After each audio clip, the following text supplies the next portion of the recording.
The random jottings of Donald J. from Nelson in Pendle. Pissing in boots. In the dimly lit tent, a group of soldiers huddled together, preparing for a night's sleep.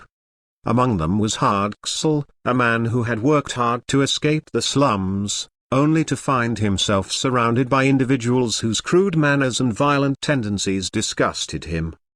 The foul language they used nauseated him, but there was one particular practice that he found utterly revolting. Hardcastle had learned quickly to be vigilant about his possessions, guarding them closely to prevent theft. However, there was another matter that required his attention each night: his boots. He had discovered that some of his comrades had a peculiar habit of relieving themselves in their boots to avoid the inconvenience of visiting the latrine during the night. The thought of it made him shudder with disgust. At first, Hardcastle believed that this repulsive behavior was limited to only the most debased and crude soldiers. In his mind, it was a reflection of their low character and lack of decency. That perception changed when he came across J.B. Priestley's account in the book, Margin Released. Priestley, one of the first 100,000, had trained alongside Hardcastle. Their unit consisted of a mix of former clerks and seasoned soldiers returning to service.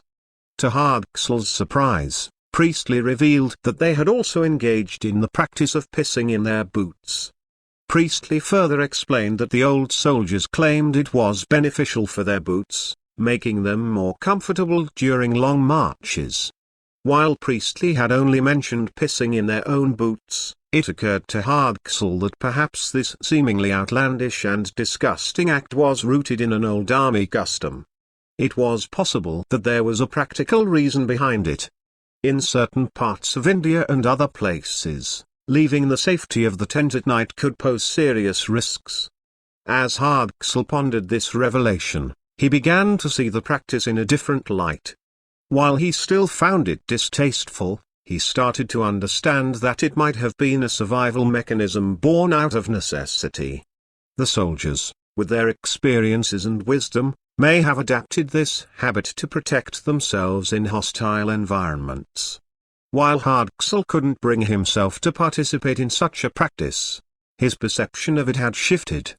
He no longer saw it as a mere display of crude behavior but rather as a reflection of the harsh realities soldiers faced and the ingenuity they employed to ensure their safety.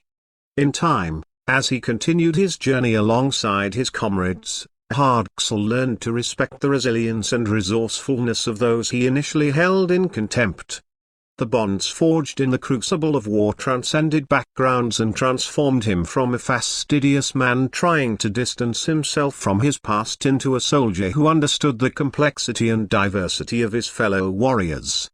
And so, the story of Hardcastle and his initial disdain for the practice of pissing in boots became a lesson in humility and understanding, reminding him that one's perspective can be reshaped when faced with the realities of life and the shared struggles of those around him.